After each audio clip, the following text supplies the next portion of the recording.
নবী গো আপনি নবী আমার জীবনের জীবন দয়ার নবী মায়ার নবী গো আপনি নবী আমার জীবনের জীবন আল্লাহর নবী দয়ার নবী গো আপনি নবী আমার জীবনের জীবন আপনি নবী আমার জীবন সাথী অন্ধকার কবরের বাতি আপনি নবী আমার নির্দনে আরাধন আপনি নবী আমার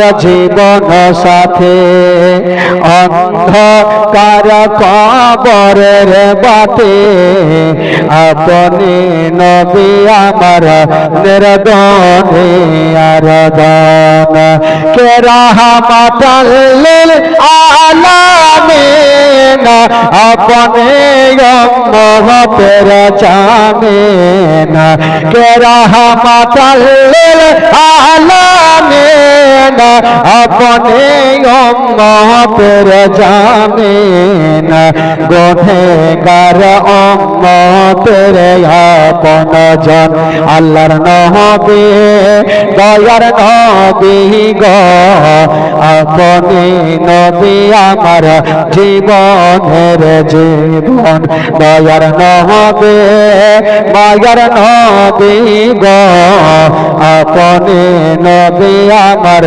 জীবনের জীবন দেখে আপনার মজেজা ভাগবতী মাখা দিয়ে যা সপে দিল জীবন জবন দেখে আপনার মজেজা ভাগবতী মাখা দিয়ে যা সপে দিল জীবন জবন কে মাল দৌলত জাগা ছিল চরণে সব সপিয়া দিল কে মাল দৌলত জাগা ছিল চরণে সব সপিয়া দিল আপনারে বানাইল আপন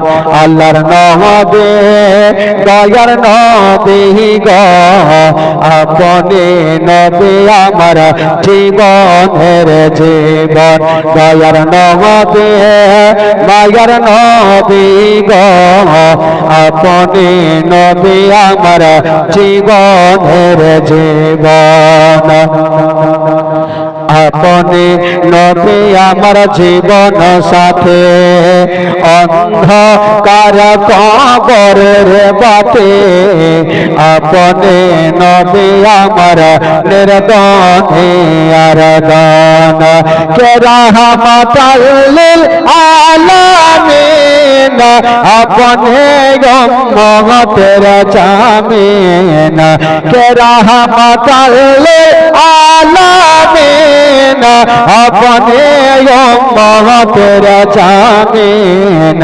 গুনেহগার উম্মতের আপন জন আল্লাহর নবী দয়ার নবী গো আপনি নবী আমার জীবনের জীবন আল্লাহর নবী দয়ার নবী গো আপনি নবী আমার নয়নের নয়ন দেখিয়া হযরত বেলাল প্রেমেতে হইয়া মাতাল পাইল ও মায়ার জ্বালাতন দেখিয়া হযরত বেলাল প্রেমেতে হইয়া মাতাল পাইল ও মায়ার জ্বালাতন ও দেখে তাগার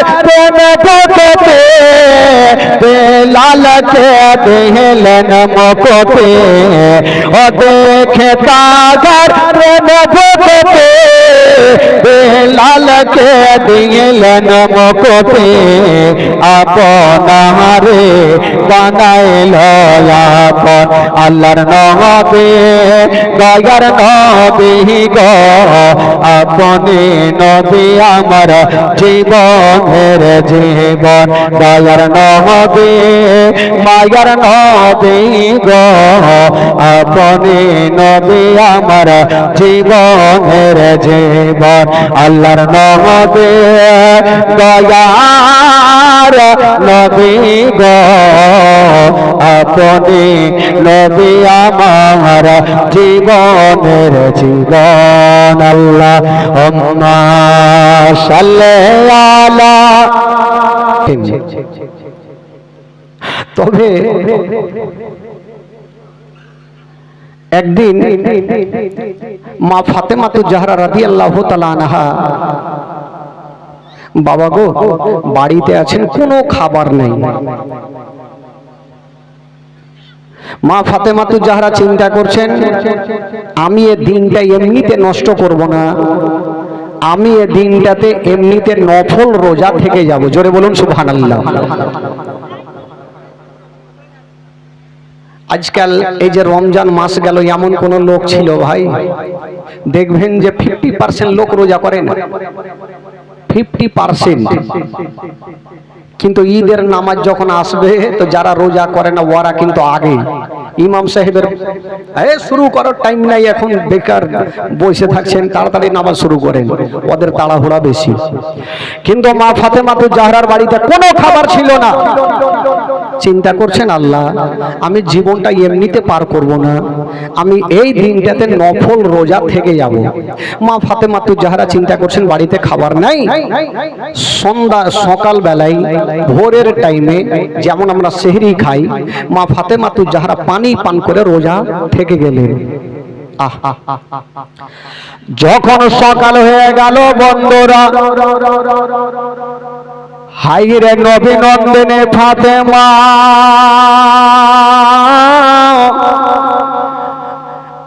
বাবা গো পার্শ্বের বাড়ি থেকে কিছুটা আটা ধার নিয়ে এসেছেন বাবা। যেমন আটা নিয়ে আসলেন বন্ধুরা, ওই আটা থেকে যেন রুটি তৈরি করেছেন। কেন? দোনো ছেলেকে খাওয়ানোর জন্য।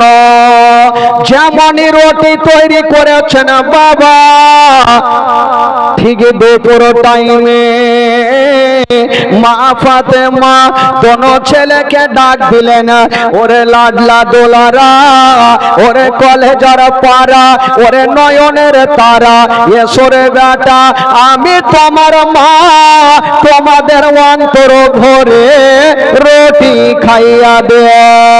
ও যুবক বন্ধুরা, হাইরে মা ফাতেমা বাবা গো দোনো ছেলেকে পার্শ্বে বসায়া বাবা টুকরো টুকরো করে রুটি খাওয়াচ্ছেন বন্ধুরা। যেমনই রুটি খাওয়াচ্ছেন বাবা,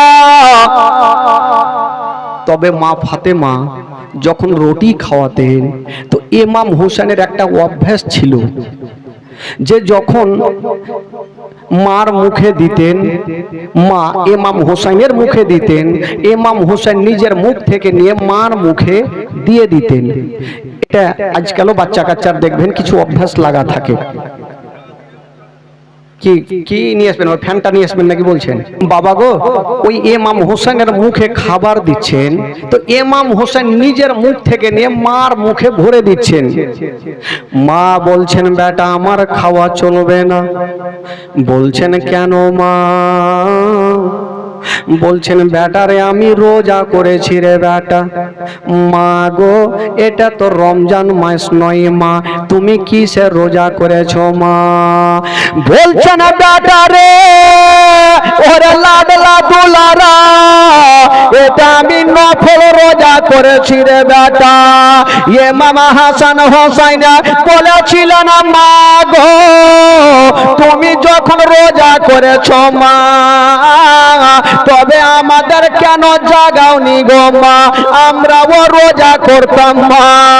হাইরে নবী নন্দিনী ফাতেমা বলেছিলেন বেটা রে এত বড় দিনে বেটা তোমরা রোজা করতে পারবে না, ওরে লাডলা দুলারা তোমরা রুটি খেয়ে নাও বেটা। কোন ছেলে বলেছিলেন মা গো মা গো আমরা কোনো মতে রুটি খাবো না মা।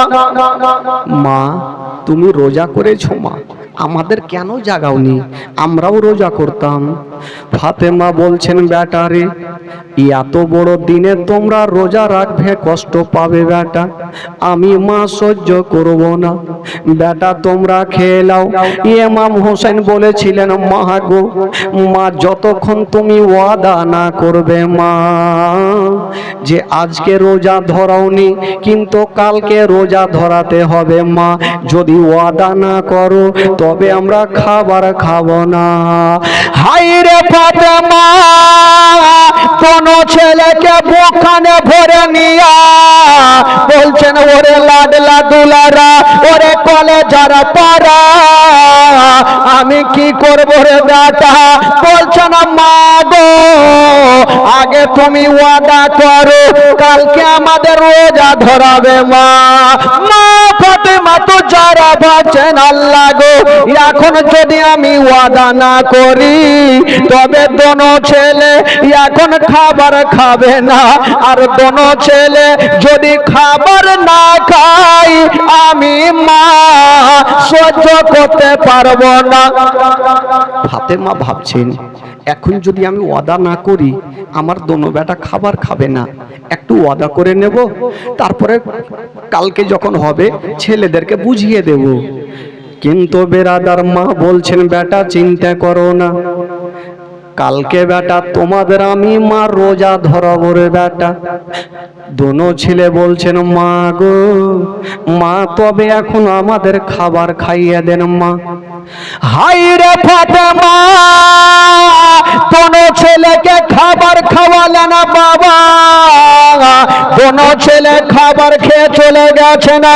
হাইরে মা ফাতেমা বাবা গো ভোরের টাইমে পানি পান করে রোজা ধরেছিলেন বাবা, আজকে সন্ধ্যার টাইমে পানি পান করে রোজা ইফতার করলেন। এমন কোন মা আছে যে পানি পান করে রোজা ধরবে আর পানি পান করে ইফতার করবেন? এমন কেউ নেই। তারপরের দিন রাত্রিবেলাতে ফাতেমা তু যারা চিন্তা করছেন আমি দোনো ছেলের কাছে ওয়াদা করেছি আজকে দোনো বেটাকে রোজা ধরাবো। তবে আল্লাহ গো যদি আমার দোনো বেটাকে রোজা ধরাই তবে এত বড় দিনে রোজা করবে, কষ্ট পাবে, আর আমি মা সহিতে পারবো না।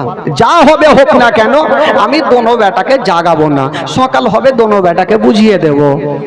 মা ফাতেমা বাবা আবার ভোরের টাইমে যেমনই বাবা গো মসজিদে আযান হবে আসসালাম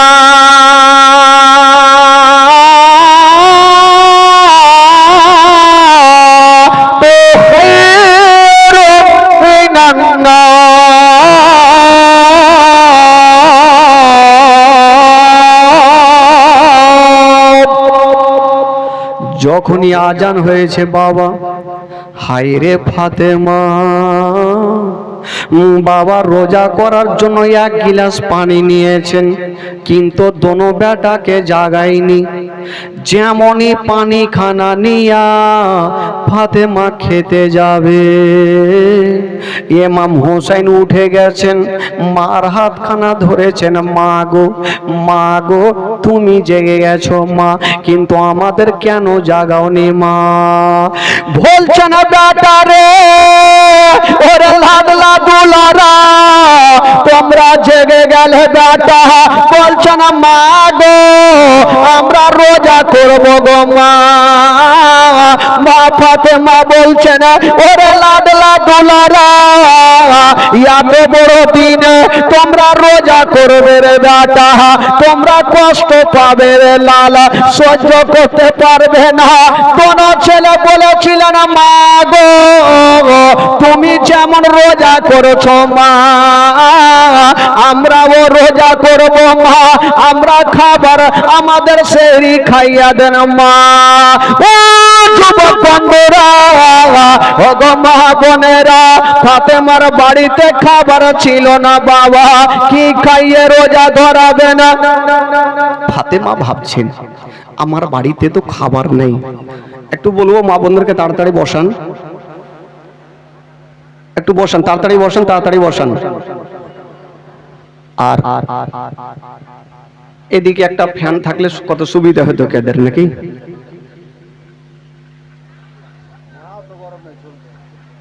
এরা সহ্য করলি হতে হলে মনে হচ্ছে নতুন ঘটনা ঘটছে। জোরে বলুন সুবহানাল্লাহ, আরো জোরে বলুন একবার গোটা মাজমা হাত তুলে বলুন তো সুবহানাল্লাহ, জোরে বলুন ইয়া রাসূলুল্লাহ, নারে তাকবীর, নারে রিসালাত, নারে হায়দারি, বাড়ি চলো।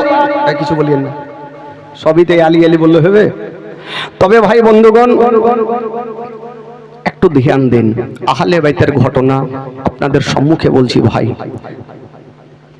দেখেন আজকাল রমজান মাস যখন আসে আমরা আগে থেকে খাবার ব্যবস্থা করে নি, এই খেয়ে সেহরি খাবো, আবার সন্ধ্যা হলে আমরা ইফতারের ব্যবস্থা ঠিক সময় মতো করে নিই। কিন্তু দোনো ছেলেকে মা ভাবছেন আল্লাহ দোনো বেটা আমার রোজা রাখবে, যদি সারা দিন থাকে আমার বেটারা কষ্ট পাবে, আমি মা সহিতে পারবো না। হাই রে মা ফাতেমা দোনো বেটাকে বাবা গো পানি পান করিয়া রোজা ধরিয়া দিয়েছেন বাবা। যেমনই রোজা ধরেছেন মা ফাতেমা ভাবছেন আল্লাহ আমার বেটারা পানি পান করে রোজা ধরেছেন, আল্লাহ সন্ধ্যা যখন হবে তার আগে আমি মা দোনো বেটাকে পানি পান করাইয়া আমি রোজাটা ভাঙিয়ে দেব। কারণ আমার লাডলা দুলারা এত বড় দিনে রোজা করবে, আমি মা সহ্য করতে পারবো না। এমন কোন মা আছে গো নিজের সন্তান যদি কষ্ট পায় তবে মা বোনদের দিলখানা বেশি কান্দে, সন্তানের দিলে ব্যথা তার থেকে মায়ের দিলে বেশি ব্যথা। ভাইরে ফাতেমা দোনো ছেলের জন্য বাবা গো ঠিক দুপুরের টাইমে দেখছেন বাড়িতে খাবার নাই, চিন্তা করছেন আল্লাহ আমার বাড়িতে খাবার নাই, দোনো ছেলেকে আমি কি খাওয়াবো। সর্বপ্রথম ফাতেমা ভাবছে না আমি এক গিলাস করে পানি পান করিয়ে দিই, রোজাটা ভাঙবে, মনখানা শান্তি হবে। ছেলেদের মন শান্তি হওয়া মানে আমার মনখানা শান্তি হওয়া। হাইরে ফাতেমা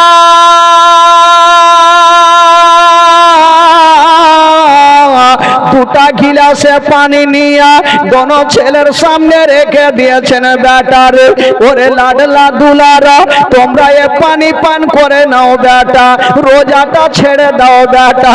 দোনো ছেলে বলছেন মা গো গো জননী মা তোমাকে একটা কথা বলবো গো মা। বললো কি কথা? বলছেন মা গো তুমি কি জানো না মা যে রোজাদারের সামনে কোনো খাবার আনতে হয় না মা, আমরা রোজা করেছি মা, কেন আমাদের সামনে পানি নিয়ে এসেছো? ফাতেমা বলছেন বেটা রে ওরে লাডলা দুলারা বেটা তোমরা এত বড় দিনে রোজা করবে আমি সহ্য করতে পারবো না, বেটা রে তোমরা রোজা ছেড়ে দাও। কোনো ছেলে বলছেন মা গো আমরা কোনো মতে রোজা ছাড়বো না মা। মা তুমি কি জানো না মা যে রোজাদারের সামনে কোনো খাবার দিতে নেই? দোনো ছেলেকে মা ফাতেমা বলছেন, বেটারে তোমরা যদি রোজাটা না ভাঙো বেটা, তবে এত বড় দিনে তোমরা রোজা করবে, তোমরা কষ্ট পাবে। দোনো ছেলে বলছেন, মা গো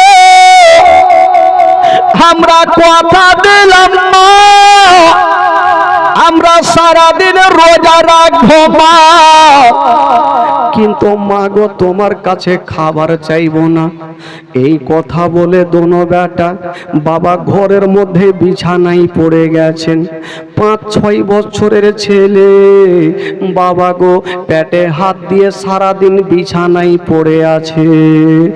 যখন সন্ধ্যা হবে দুপুরের পরে বিকালের টাইমে ফাতেমা ভাবছেন, আল্লাহ আমার দোনো বেটা তো রোজা ভাঙলো না, সন্ধ্যা যখন হবে আমি দোনো বেটাকে ইফতার কি দিয়ে করাবো, আমার বাড়িতে কোনো খাবার নেই।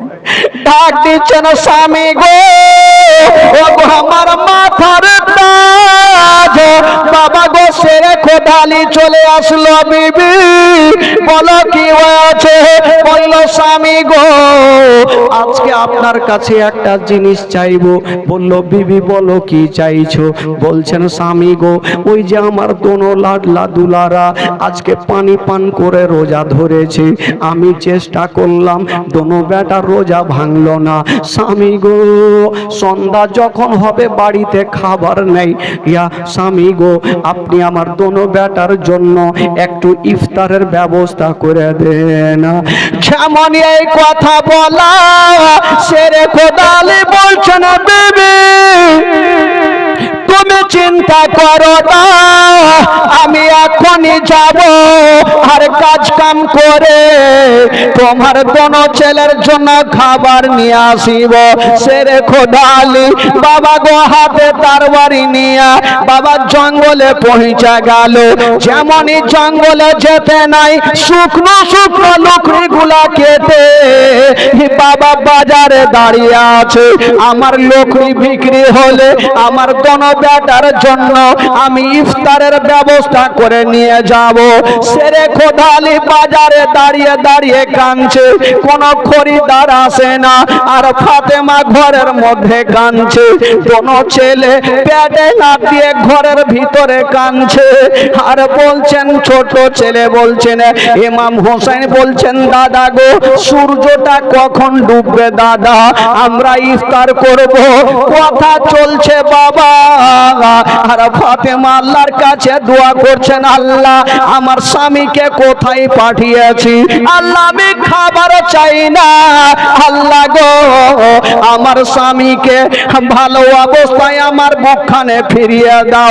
ফাতেমা কাঁদছে আর দোয়া করছেন বাবা, আর ওইদিকে সেরে খোদালি বাজারে দাঁড়িয়ে দাঁড়িয়ে কাঁদছে, আমার লকড়ি যদি বিক্রি না হয় আমার দোনো ছেলের জন্য খাবার দিতে পারবো না, ইফতারের ব্যবস্থা করতে পারবো না।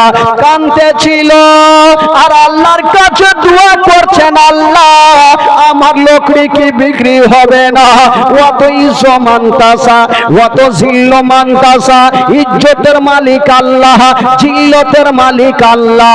একটা খোদার বান্দা চলে আসিল, আলী বলো তোমার লকড়ির দাম কত? আলী বলছেন, ভাই রে আমি দাম বলবো না, তুমি লকড়ি খানা নিয়ে যাও আর যা পারো তুমি দিয়া যাও, কারণ আমার এমার্জেন্সি আছে। ওই লোকটা কিছু টাকা দিয়েছেন আর ওই টাকা থেকে সেরে খোদা আলী অল্প আটা খরিদ করে বাবা বাড়ির দিকে রওনা দিয়েছেন। যেমন যাচ্ছেন মা গো ফাতেমা বলছেন, স্বামী গো আপনি চলে এসেছেন। বলল, বিবি চিন্তা করো না, এই যে আটা নিয়ে এসেছি তুমি রুটি তৈরি করে নাও। মা ফাতেমা দেরি করলেন না বাবা, সঙ্গে সঙ্গে 3খানা রুটি তৈরি করেছেন। যেমন রুটি তৈরি করেছেন মা ঘরের মধ্যে রেখেছেন, আর ইমাম হাসান হোসেন ছোট ছোট ছেলে বাবা গো বিছানাতে পেটে হাত দিয়ে পড়ে আছে। ইমাম হোসেন বলছে, দাদা গো আমরা মার কাছে খাবার চাইবো না, মার কাছে যদি খাবার চাই যাই, তবে মায়ের মনে কষ্ট হবে, মার মনে কষ্ট দেওয়া যাবে না। ইমাম হাসান বলছেন, ভাই হোসেন রে, চিন্তা করো না, আমার আব্বা খাবার নিয়ে এসেছে, ওই যে দেখছো তিনখানা রুটি। ইমাম হোসেন দেখছেন, আল্লাহ আমরা তিনখানা রুটি আমরা খেয়ে ইফতার করব। ভাই দেখবেন রমজান মাস যখন থাকে আমরা সারা দিন ধরে রোজা রাখি, কিন্তু দেখবেন যে খাবার ইচ্ছা না জাগলেও পানি পান করার ইচ্ছা জাগবে। ছোট্ট ছোট্ট ছেলে কাঁদছে, বড় ভাই বলছে, ভাই হোসেন চিন্তা করো না, এক্ষুনি সূর্যটা ডুবে যাবে ভাই, আমরা রুটি খাবো রে ভাই। বেরাদার বন্ধুরা পেটে হাত দেন, দোনো ভাই আছে, যেমনই সূর্যটা লাল হতে গেছে একটা ফকির এসে ফাতেমার কাছে সওয়াল করে দিল, বলছে না বেটি ফাতেমা, আমি 3 দিনের ভুকা পিয়াসা, আমার পেটে দানা নাই পানি নাই, যদি কিছু থাকে তোমার বাড়িতে আমাকে দাও। ফাতেমা একবার রুটির দিকে দেখছেন বাবা, আর একবার দোনো ছেলের দিকে দেখছেন বন্ধুরা, দোনো ছেলে রুটির দিকে দেখে আছেন, বাবা গো কখন সূর্যটা লাল হবে। কিন্তু বেরাদারা ওই ফকির এসে সওয়াল করেছেন, ফাতেমা আমাকে কিছু খাবার দাও। আজকাল যদি মা বোনেরা হইতো তবে ফকিরকে ধিক্কার দিয়ে তাড়িয়ে দিত, নিজের ছেলেকে দেব তোমাকে দেব না। কিন্তু কাকে বলে বাবা, ওই নবী নন্দিনী ফাতেমা মাথায় হাত দিয়ে কাঁদতে লেগেছেন, আল্লাহ আল্লাহ আমি কি করব, এখন আমি ফকিরকে দেব না আমার দোনো বেটাকে দেব। ফাতেমা কাঁদছে, ঝরঝর করে কাঁদছে। ফকির বলছেন, মা তুমি কান্দিও না, একটু আমাকে খাবার দিয়ে দাও মা। হাই রে ফকির কান্দে, কিন্তু মা ফাতেমা দাঁড়িয়ে দাঁড়িয়ে কান্দে, কোনো উত্তর করে না। একদিকে দোনো ছেলে কাঁদছে আর দেখছেন মায়ের চোখের দিকে, আমার মা কেন কাঁদছে, ফকির কেন কাঁদছে। ইমাম হাসান হোসেন চট করে আস্তে আস্তে করে মার হাতখানা ধরেছেন, মা গো মা তুমি কাঁদছো কেন মা, কি এমন হয়েছে বলো মা। এই বসো, মা তুমি কাঁদছো কেন মা। ফাতেমা বলছেন, বেটা রে আমি কাঁদছি কেন তোমাদের কেমন করে বলবো রে বেটা। দোনো ছেলে বলছেন, মা গো তুমি কেন কাঁদছো আমরা ভালো করে জানি মা। বলছে কেন কাঁদছি রে বেটা বলো। বলছেন, মা গো ওই যে ফকির দাঁড়িয়ে আছে মা, তুমি এটাই ভাবছো খাবার ফকিরকে দেব না আমরা দোনো বেটাকে দেব, তার জন্য তুমি কাঁদছো। ফাতেমা চট করে দোনো বেটাকে টেনে বুকখানে লাগিয়েছেন বাবা। বলছেন, আল্লাহ গো আমার দোনো বেটার এত বুদ্ধি জ্ঞান দিয়েছ আল্লাহ, আল্লাহ গো আমার দোনো বেটার এত বুদ্ধি জ্ঞান দিয়েছ, আমার না বলাতে দোনো বেটা বুঝে গেছে। দোনো ছেলে বলছেন, মা গো মা তোমাকে একটা কথা বলি মা, আমরা কয়দিন থেকে খাইনি মা। বলছে, বেটারে সারা দিন খাওনি। বলছেন, মা গো বলো এই ফকির কয়দিন থেকে খাইনি। বলছে, বেটা 3 দিন থেকে। তবে মা গো আমাদের বেশি কষ্ট হবে না ওই ফকিরের বেশি কষ্ট হবে। ফাতেমা বলছে, বেটারে ওই ফকিরের বেশি কষ্ট হবে। এই কথা বলতে নেই ছোট ছেলেটা মার হাত ধরেছে, মা গো মা চিন্তা করো না। এই ভাই ওই এগুলা মাইকে জীবনী হবে, হ্যাঁ দোনো ছেলে মার হাতখানা ধরে বলছেন, মা, মা গো, মা তুমি একটা কাজ করো মা, আমাদের রুটি কটা আছে মা? বলছে বেটা 3টে। মা তুমি আমাদের 2টা দাও আর একটা ফকিরকে দিয়ে দাও। দাও মা, মা গো আমরা 2টা বিসমিল্লাহ বলে খাবো, আমাদের অন্তরখানা শান্তি হয়ে যাবে। জোরে বলুন সুবহানাল্লাহ। এই দেখেন দোনো বেটা মাকে সান্ত্বনা দিচ্ছেন, মা তুমি চিন্তা করো না মা, তুমি আমাদের 2টা রুটি দাও আর ফকিরকে একটা দাও মা, কারণ ফকিরের মনে দুঃখ দিতে নেই, আমরা তো সারা দিন থেকে খাইনি, তোমার কত কষ্ট হচ্ছে মা, কিন্তু ফকির যে 3 দিন থেকে খাইনি তার মার কতটা কষ্ট হবে, মা গো তুমি আমাদের 2টা দাও। আহ ফাতেমা তো জাহরা রাদিয়াল্লাহু তাআলা আনহা দোনো ছেলেকে, বাবা গো দোনো ছেলের জন্য রুটি 2টা রেখে দিয়েছেন বাবা, যেমন রেখেছেন মা গো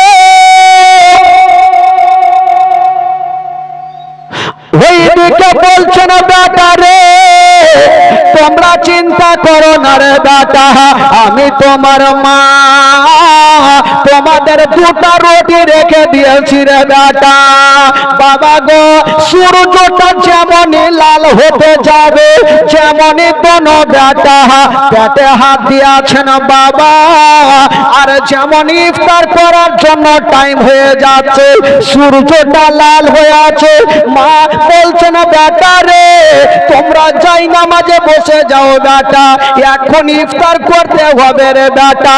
দোনো ছেলে মার কথা শুনে যেন যাই নামাজে বসে গেছেন, যেমনই বসতে নাই বাবা সূর্যটা দিকে দেখে আছেন, ইমাম হোসেন সূর্যের দিকে দেখছেন, ইমাম হাসান সূর্যের দিকে দেখছেন, যেমনই লাল হতে নাই হঠাৎ করে বাবা একটা ছোট বাচ্চা, ইয়াতিম বাচ্চা কাঁদতে কাঁদতে এসে ফাতেমার পাখানা জড়িয়ে ধরে নিয়েছেন, মা গো আমি 7 দিনের ভুকা পিয়াসা, আমার পেটে দানা নাই মা, আমি ডগরে ডগরে নগরে নগরে ঘুরেছি মা, কেউ আমাকে খাবার দেয়নি মা, আমি জানি তুমি কোনোদিন কাউকে ঘুরাওনি মা, আজকেও তুমি ঘুরাতে পারবে না, যদি কিছু থাকে মা আমাকে খাবার দিয়া দাও। ছোট্ট ইয়াতিম বাচ্চার কথা শুনে ফাতেমা চিন্তাতে পড়ে গেল, আল্লাহ আমার বাড়িতে 2টা রুটি, দোনো বেটা আছে, কিন্তু বাচ্চাটা কাঁদছে কেন? বাচ্চাটা বলছেন, মা গো আমি 3 দিন থেকে নাই মা, আমি 7 দিন থেকে ভুকা মা, আমার মা নেই বাবা নেই, বলি আমার দুনিয়াতে কিছুই নেই, মা গো যার বাবা মা জগতে বেঁচে নেই তার দুনিয়াটা অন্ধকার বাবা, পৃথিবীতে সব খুঁজে পাবেন গো কিন্তু মার মতো একটা মা খুঁজে পাবেন না। দোনো ছেলে দুই ছোট ছেলেটার দিকে দেখছেন, বাচ্চাটা ফাতেমাকে বলছেন, মা গো তোমার কি বিশ্বাস হয় না মা, আমি 7 দিনের ভুকা, আমার পেটখানা একবার দেখে নাও মা। ওই বাচ্চাটা নিজের জামাখানা পর তুলে দিয়েছেন বাবা, যেমনই তুলতে নাই মা সঙ্গে সঙ্গে বাবা গো ওই দিকে দেখছেন ফাতেমা, ফাতেমা দেখছেন বাবা গো যেন পেটে মনে হয় 7 দিন থেকে নাই 1 মাস থেকে খাবার নেই, কাঁদতে আরম্ভ করেছে আর বলছেন, মা গো আমার মা নাই বাবা নেই, বলি আমাকে কেউ খাবার দেয়নি মা, আমি কোথায় কোথায় ঘুরেছি মা, কেউ খাবার দেয়নি মা, আমি জানি তুমি নবী নন্দিনী ফাতেমা, কোনোদিন ফকিরকে ঘুরাওনি, আজকেও ঘুরাতে পারবে না। ওই বাচ্চা ছেলেটা জন্য ঝরঝর করে কাঁদছেন আর ওইদিকে একটা ইয়াতিম বাচ্চা কাঁদছে। বলুন ব্রাদার, আজকাল যদি কোনো মা এরকম অবস্থা দেখে তবে কোনো মা বলতে পারবে না যে যা বেটা আমি তোকে খাবার দেব, আমার কোনো বেটাকে দেব না, কিন্তু এই কথাটা বলতে পারবে না। ফাতেমা বলছেন, বেটারে চিন্তা করো না আমি কাকে খাবার দেব। কোনো বেটা বলছেন, মা গো তুমি চিন্তা করো না মা, মা গো খাবার আমাদের দিতে হবে না মা, যদি আর মা, তবে মা গো আমার ওই যে দেখছেন ছোট ছেলেটা আছে মা, ওই ছেলেটাকে খাবার দিয়ে দেন মা, কিন্তু আমার খাবার খাবো না। এই কথা বলতে নাই বেরাদার বন্ধুরা, মা ফাতেমা সঙ্গে সঙ্গে দেরি করলেন না বাবা, ওই ইয়াতিম ছেলেটাকে খাবার খাইয়ে দিয়েছেন বাবা।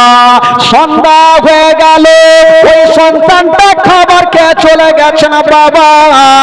আর মা ফাতেমা কোন ছেলের জন্য আল্লাহ দুয়ারে হাত তুলেছেন, আল্লাহ গো আমার ছেলেরা পানি পান করে রোজা ধরেছেন, আর পানি পান করে ইফতার করবে না, আমি মা সহ্য করতে পারবো না। সঙ্গে সঙ্গে ফাতেমা আল্লাহর দরবারে দোয়া করেছেন বাবা, আল্লাহর দরবারে দোয়া কবুল হয়ে গেল। আর যেমন দোয়া কবুল হয়ে গেল, আর আল্লাহ বলে জিবরাইল দেরি করো না, তাড়াতাড়ি করে যাও আর জান্নাতে যাও, আর কিছু খাবার গুলা নিয়ে নাও আর আমার হাবিবের বেটি ফাতেমাকে দিয়া দাও। সঙ্গে সঙ্গে বাবা জিবরাইল জান্নাতে গেল আর কিছু খাবার নিয়ে গেল আর ফাতেমার হাতে দিলেন বাবা। যেমন দিয়েছেন মা গো, হায়রে নবী নন্দিনী ফাতেমা, আমার নবী চলে আসলেন বাবা। ওরে বেটি ফাতেমা, আচ্ছা বলো ইফতারের ব্যবস্থা কিছু হয়েছে রে মা? বলছেন আব্বা কই যে দেখেন আমার নবী বুঝে গেলেন, বলছেন বেটি রে এটা তো দুনিয়ার খাবার নাই রে মা, এটা হচ্ছে জান্নাতি খাবার। বাবা গো কোন ছেলেকে পারছে বসায়া আমার নবী মুস্তাফা কোন নবীকে জান্নাতি খাবার খাইয়া ইফতার করলেন। दोनों बेटा के मा फातेमा दोनों लाडला के জান্নাতি খাবার খাইয়ে ইফতার করলেন। কতটা ভালোবেসেছেন বাবা গো, সুবহান আল্লাহ। তবে কোনোদিন কষ্ট দেননি। একদিন ইমাম হাসান, আমার দিকে দেখেন, ওদিকে দেখিয়েন না, ও দাদা আপনার আজকে বক্স দেখিয়েন না, বসে যান বসে যান, দেখিয়েন না ফের ওইটুকু কেটে যাবে, বসে যান বসে যান। একদিন দোনো বেটা সিলোটে লেখা লিখেছেন। সিলোট বুঝলেন তো? সিলোট আজকাল সিলোট আছে আছে আছে মানে কম আছে, খুব বেশি নাই, কম সম আছে। তো ইমাম হাসান সিলোটে লিখেছেন আর ইমাম হোসেনও লিখেছেন। ইমাম হাসান বলছেন ভাই তোমার থেকে আমার লেখা বেশি ভালো, আর ইমাম হোসেন বলছে তোমার মাথা খারাপ, তোমার থেকে বেশি আমার ভালো। দোনো বেটাদের ঝামেলা সৃষ্টি হইল। আজকাল আমাদেরও বাড়িতে হয়, বাচ্চা কাচ্চারা একটু মানে একটু কম্পিটিশন লাগিয়ে দেয়, চেষ্টা করে ঝামেলা করার। ইমাম হাসান বলছে আমার লেখা ভালো, আর ইমাম হোসেন বলছেন না আমার লেখা ভালো। তো দুজনাই যখন বারবার ভালো ভালো বলছে, তো ইমাম হাসান বলছে ভাই রে, যখন আমি আমার লেখা ভালো বলছি, তুমি তোমার লেখা ভালো বলছো, তবে চলো মার কাছে চলো, মা যেটা ভালো বলবে সেটাই ভালো, চলো তাহলে। দোনো বেটা মার কাছে সিলটখানা রেখে দিয়েছেন। মা গো মা, এই যে এটা আমার লেখা আর এটা আমার ছোট্ট ভাইয়ের লেখা, মা গো বিচার করে দেন কোনটা লেখা ভালো। আজকাল যদি আমার মা বহিনেরা হইতো, তোকে 1 সেকেন্ডের মধ্যে রেজাল্ট দিয়ে দিত, যা বড় বেটার লেখা ভালো যা, আর না হলে ছোট্ট বেটার লেখা ভালো যা। কে কষ্ট পাইছে না পাইছে দেখার নাই। ফাতেমা চিন্তা করছেন, মাথায় হাত দিয়েছেন, আল্লাহ এখন যদি বলে দিই আমার বড় বেটার লেখা ভালো, তবে আমার ছোট বেটা কষ্ট পাবে, আর যদি বলে ছোট বেটার লেখা ভালো, তবে বড় বেটা কষ্ট পাবে। ও দাদা, ওই দাদা, ও দাদা ভাই, আপনারা বসে বসে, মায়ের পিঠ পরে করবো, বসে। মা ফাতেমা চিন্তা করছে এখন যদি বলি বড় বেটার লেখা ভালো, তবে ছোট্ট বেটা কষ্ট পাবে, আর যদি বলি ছোট্ট বেটার লেখা ভালো, তো বড় বেটা কষ্ট পাবে। মা ফাতেমা বলছেন আল্লাহ গো, আমি মা কোন বেটাকে দুঃখ দিব না। মা ফাতেমা বলছেন বেটা রে, তোমরা যেই প্রশ্ন করেছো বেটা, এর উত্তর আমি দিতে পারবো না। দোনো ছেলে বলছেন মা গো এটা কোনো শক্ত প্রশ্ন হইল, সোজা প্রশ্ন কোনটা লেখা ভালো বলে দেন। ফাতেমা বলছে না বেটা আমার দ্বারাই হবে না, তবে কোথায় পাবো? বলছে যা বেটা এই প্রশ্নের উত্তর যদি দিতে পারে তবে তোমার আব্বা পারবে। জোরে বলুন সুবহানাল্লাহ। এবার কোন বেটা দেরি করলেন না, আবার গুটি গুটি পায়ে বাপের সামনে দাঁড়িয়ে গিয়েছেন। বাবা বলছেন আব্বা গো, আব্বা বেটা আমার লেখা আর এটা আমার ছোট ভাইয়ের লেখা, আব্বা বলে দিন কোনটা লেখা ভালো। শেরে খোদা আলী বলছে আরে বেটা এই প্রশ্নের উত্তর তোমার মার কাছে নিয়ে গেছিলে, বলে মার কাছে গেলাম মা দিতে পারেনি। শেরে খোদা আলী বুঝে গেল কেন পারেনি। শেরে খোদা আলী বলছে না আমি কোনটা লেখা ভালো বলবো। বলছে বেটা রে তোমাদের একটা কথা বলে দি বেটা, তোমার মা যখন পারেনি আমি ওই প্রশ্নের উত্তর দিতে পারবো না। বেটা আমিও উত্তর দিতে পারবো না। তো দোনো বেটা রাগের মাথায় বলছে আব্বা কোন এমন প্রশ্ন যে আপনিও দিতে পারবেন না মাও পারবে না, তাহলে কার কাছে যাব? শেরে খোদা আলী বলছেন বেটা রে এই প্রশ্নের উত্তর পৃথিবীতে একজনই দিতে পারবে রে। বেটা বলল কে? বলছেন বেটা রে এই প্রশ্নের উত্তর দিতে যদি পারে তবে তোমার নানা নবী মুস্তাফা, তোমার নানা ছাড়া কেউ পারবে না। তো দোনো ছেলে বলছে না না পারবে, ঠিক আছে তাহলে যাই নানার কাছে যাই। এবার দোনো ছেলে নানার কাছে গিয়ে হাজির, সিলট রেখে দিয়ে বলছেন নানা কি হলো বলো? এটা আমার লেখা আর এটা আমার ছোট্ট ভাইয়ের লেখা, নানা গো বলে দিন কোনটা লেখা ভালো। আমার নবী চিন্তা করছেন আমি কোনটা ভালো বলবো। এখন যদি বলি ইমাম হাসানের লেখা ভালো, তো ইমাম হোসেন বড় বড় চোখ করে দেখবে যে না না আমারটা ভালো বলে না। আর যদি বলি ইমাম হোসেনের লেখা ভালো, তো বড় নাতি বড় বড় চোখ করে নিবে। আমি কোনটা নাতিকে দুঃখ দিব? আমার নবী একটু মাথাটা নিচা করে আছেন। আচ্ছা বলুন তো ভাই এই প্রশ্নের উত্তর আমার নবী দিতে পারবে কি পারবে না? একটু জোরে বলুন পারবে কি পারবে না? দুনিয়ার এমন কোন প্রশ্ন নাই যে আমার নবী উত্তর দিতে পারবে না। আমার নবী মাথাটা একটু নিচা করে আছেন। বাবা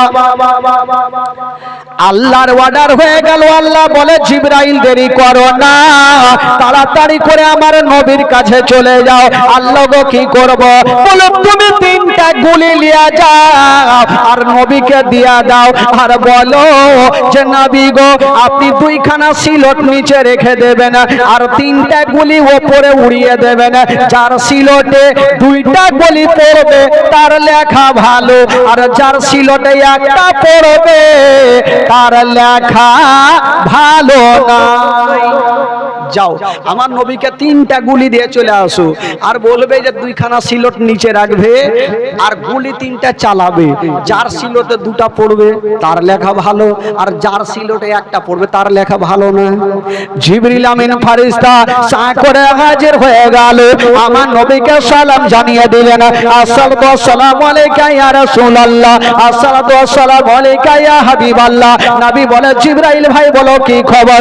বলছেন নবী গো এই যে তার নাতিদের প্রশ্নের উত্তর এই যে তিনটা আপনি গুলি নিয়ে নিন আর উপরে চালিয়ে দিন, যার সিলটে দুটা পড়বে তার লেখা ভালো আর যার সিলটে একটা পড়বে তার লেখা ভালো নেই। ঠিক আছে সিলট দিয়ে তো ভাই গুলি দিয়ে চলে গেলেন। আমার নবী দোনো নাতিকে ডাকছেন, এ নাতিরা এদিকে আসো। চলে আসলো যে নানার কাছে উত্তর পাবো। বলছে হারে নাতি আচ্ছা বলো যে আমার হাতে কটা গুলি আছে? বলে নানা তিনটা। আচ্ছা তোমাদের সিলট কয়টা? বলে না দুটা। আচ্ছা এক কাজ করো দুইখানা সিলট তোমরা সামনে রেখে দাও আর আমি তিনটা গুলি ওপরে চালাবো, যার সিলটে দুটা পড়বে বুঝে নিবে আমার লেখা ভালো আর যার সিলটে একটা পড়বে তার লেখা ভালো নয়। তো দোনো নাতি মনে মনে চিন্তা করছে, ইমাম হাসান ভাবছে আমার সিলটে দুটা পড়বে আর ইমাম হোসেন বলছে আমার সিলটে দুটা পড়বে। হাই রে নবী পাক যেমন তিনটা গুলি চালিয়ে দিয়েছেন বাবা, যেমন তিনটা গুলি চালিয়ে দিয়েছেন। ইমাম হাসান বলছে ওরে গুলি রে আমার সিলটে দুটা চলে আয়, আর ইমাম হুসাইন বলছে আমার সিলটে দুটা চলে আয়। গুলি তিনটা উপরে ঘুরছে বাবা, আর ঘুরতে ঘুরতে একটা ইমাম হাসানের সিলটে পড়ে গেল, আর একটা ইমাম হোসেনের সিলটে পড়ে গেল। আচ্ছা বলুন তো আমার নবী কয়টা গুলি চালিয়েছিলেন? সরে বলুন কয়টা? তিনটা। দুটা দুইখানা সিলটে পড়েছে, আর একটা গুলি পড়ে না, ওপরে বান বান করে ঘুরতে আছে, ঘুরছে। ইমাম হাসান বলছে ওই ঘুরতে হবে না, আমার সিলটে আই।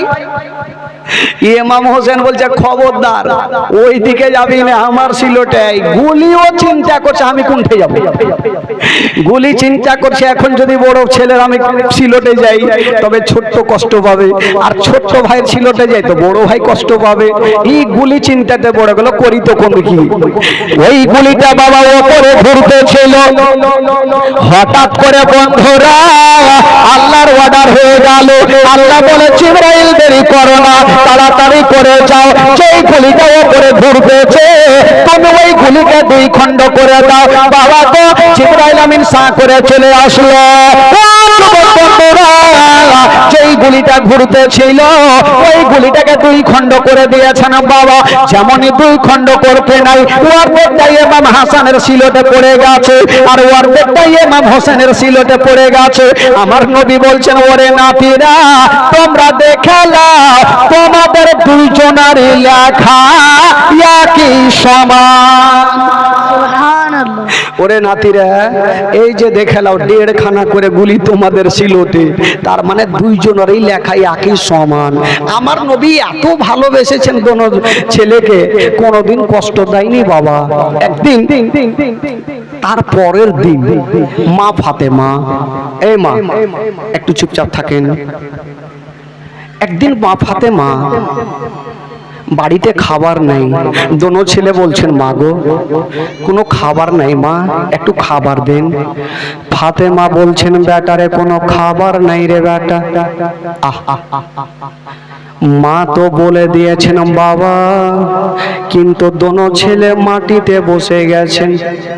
সন্তান যদি কষ্ট পায় তার থেকে মা ফাতেমা বেশি কষ্ট পায়। দোনো ছেলে বলছেন মা গো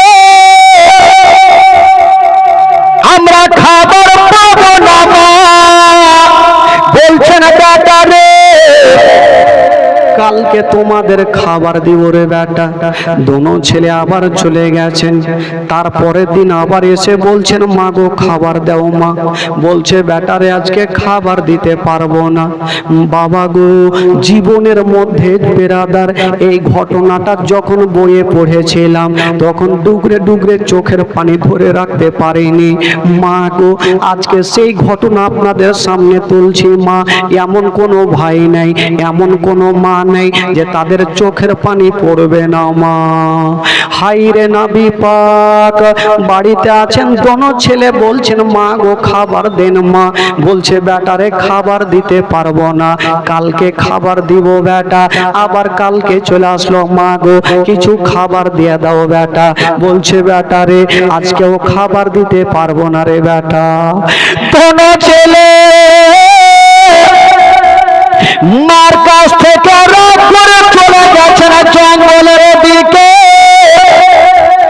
দোনো ছেলে কাঁদতে কাঁদতে চলে গেছেন বাবা, কিন্তু ফাতেমার মনটা মানে না। ফাতেমা কাঁদছে আল্লাহ আমার দোনো বেটা খাবার চাইলো, আমি মা দিতে পারলাম না।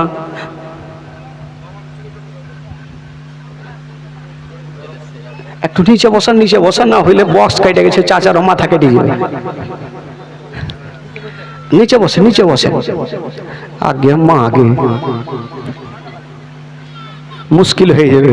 আচ্ছা চলুন তো একটু মদিনা চলুন, ঘুরে আসি তারপরে আবার চলে আসি, তাহলে ঘুমটা ভাঙবে। একটু জোরে সোরে আমার সাথে একটু গোটা মাজমা মদিনা চলুন।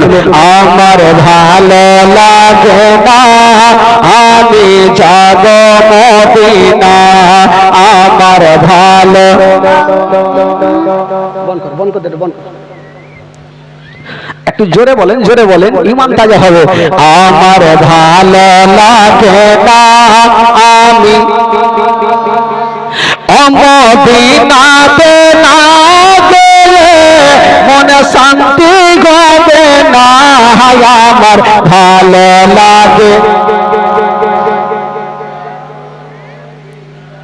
ঢিকি বানু। এতগুলা লোক বসে এরকম করবে? হ্যাঁ, এমনি তো ভাই মন মিজাজ ভালো নেই। একটা আতরওয়ালা জানেন এক গ্রামে ঢুকেছে ভাই, ওই গ্রামের সবাই মোটা বুদ্ধে, তো আতর নিয়ে ঢুকেছে ও। তো কিছু যে ছোট্ট ছোট্ট ছেলেরা ফুটবল খেলছে, তো আতরওয়ালা চিন্তা করলে রাস্তা দিয়ে যাইছে, ও ভাবলো যে আতর একটু রাখবো, ঠিপনিটা খুলে দেবো, সেন যাবে তো বাচ্চাগুলা কিনে নিবে, সেন পাইলেই না কিনবে। তো আতরওয়ালা একটা ঠিপনি খুলে রেখেছে, বাচ্চাগুলা ভাবছে বাপ রে এরকম সেন তো বাপ জন্মে দেখিনি। কুণ্ঠে সেন ছুটে ছুটে গেল, চাচা বলে চাচা কি আছে? বলে আতর। বলে চাচা একটু দেন না। তো লোকটার মনের ধারণা একটু হাতে লাগাবো, সুইহে দেখবে তো সেন পেবে তো কিনে নিবে।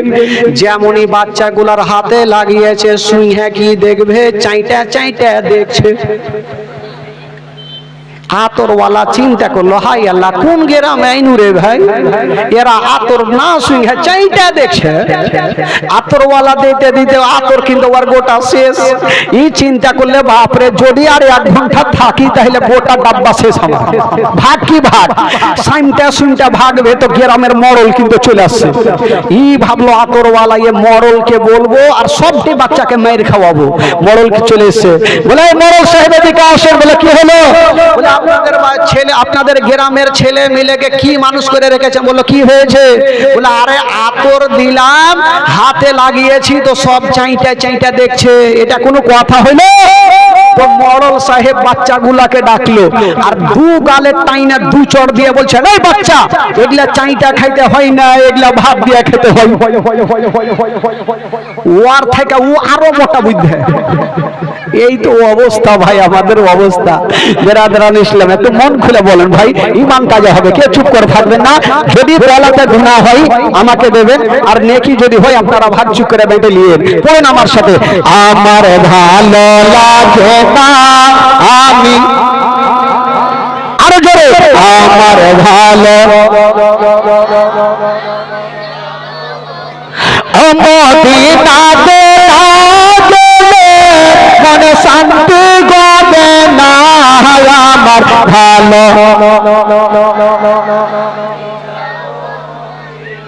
সামনেকার গুলা বলছে, পিছনে গেল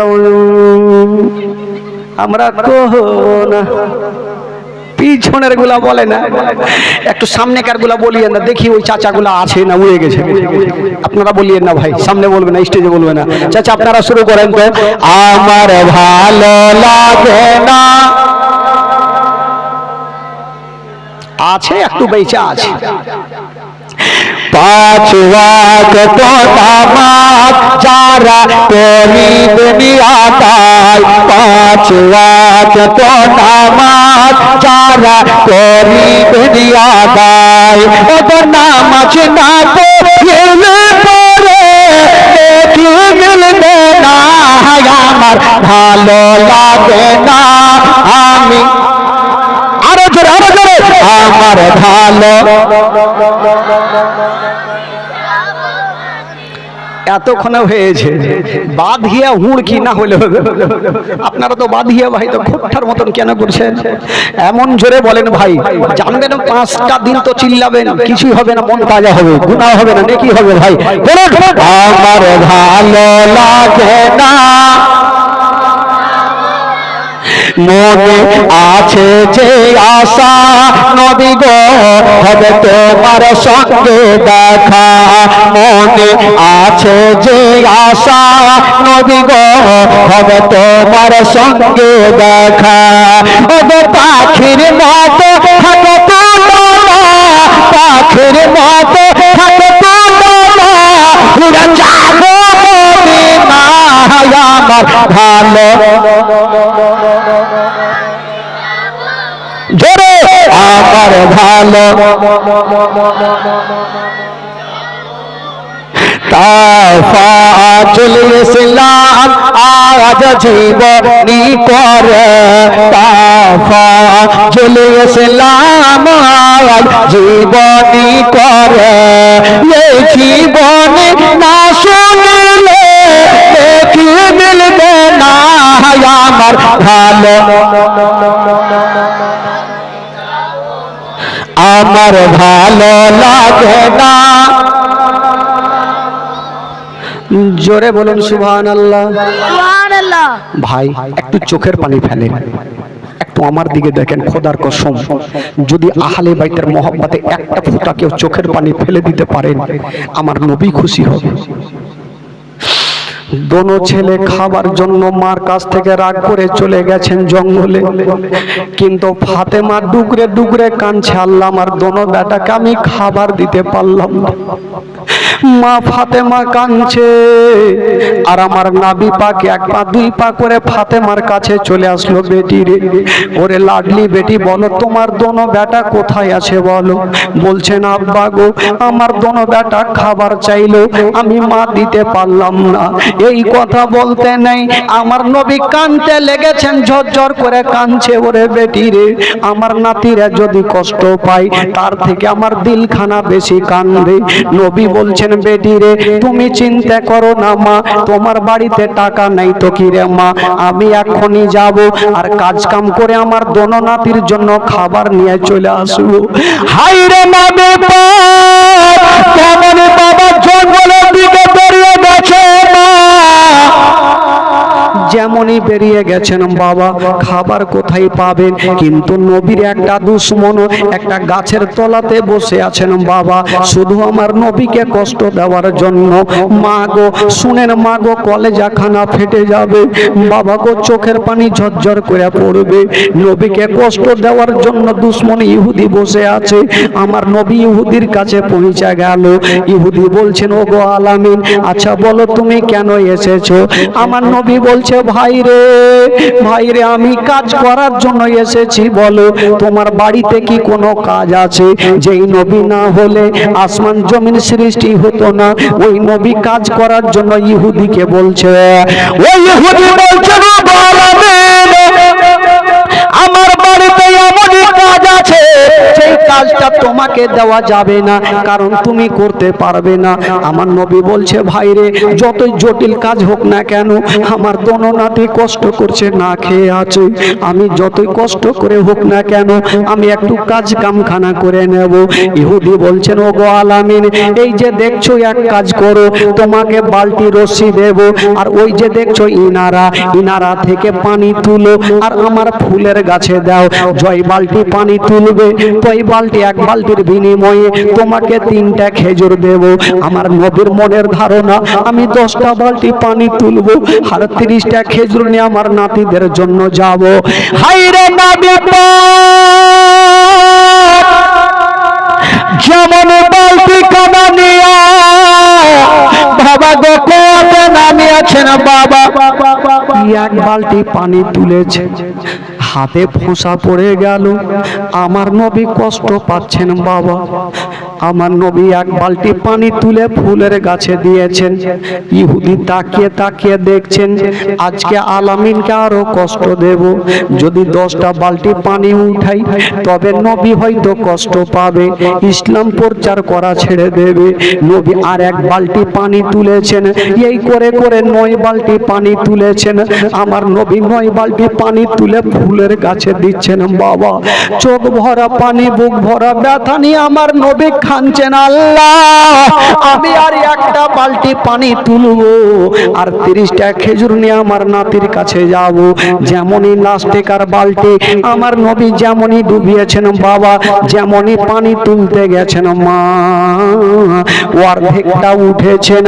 কি এমন ঘটে গেল যে রশ্মিখানা দিয়ে বালতিটা তুলতেছিল, ওই রশ্মিখানা ছিঁড়ে গেল আর বালতি যেন কুয়ার মধ্যে পড়ে গেল।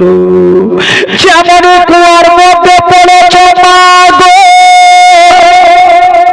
আমার নবী মাথায় হাত দিয়েছেন, আল্লাহ এই বালতিতে কুয়াতে পড়ে গেছেন, আল্লাহ ইহুদি কি বলবে জানি না। ইহুদি দরিয়া চলে আসিল বাবা। ইহুদি বলছেন, ও গো আলামিন, আচ্ছা বলো আমার বালতি কেন তুমি কি বলে ইনারাই ফেলেছো, কুয়াতে ফেলেছো?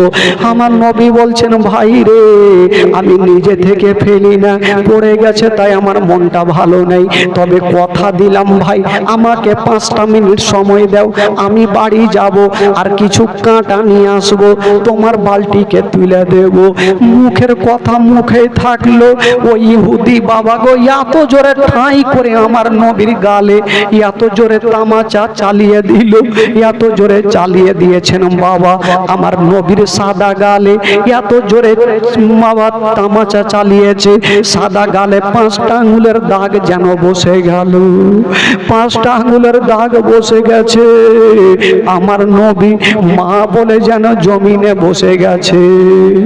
যেমন বসে গেছে বাবা, মা বলে বসতে নাই। ওই ইহুদি মারার পরে বাবা গো দাঁড়িয়েছিল, কিন্তু একটা কথা বলে দি বাবা, আমি মাওলানা তাফাজ্জুল, কেউ যদি আমার গালে তামাচা মারেন আমি নিজের হাতখানা নিজের গালে লাগাবো, ব্যথা হচ্ছে বলে। কিন্তু নবী কেমন ছিল, যেই নবীর গালে এত জোরে তামাচা মেরেছে মা, আমার নবী নিজের হাতখানা নিজের গালে দিলেন না, ওই ইহুদির হাতখানা ধরেছেন আর বলছে, ভাই বলো তুমি আমার গালে এত জোরে মেরেছো, তোমার হাতে কি ব্যথা হয়েছে? আমার নবী নিজের গালে হাত দিয়ে না দিয়ে ওই ইহুদির হাতখানা সাহালিয়ে দিচ্ছে না আর বলছে, বলো তোমার হাতে কি ব্যথা হয়েছে? এই কথা বলতে নাই ইহুদি চিন্তা করছে, জানি না এই লোকটাকে আমি চিনি না জানি না, তবে আমার গালে কি বলে নিজের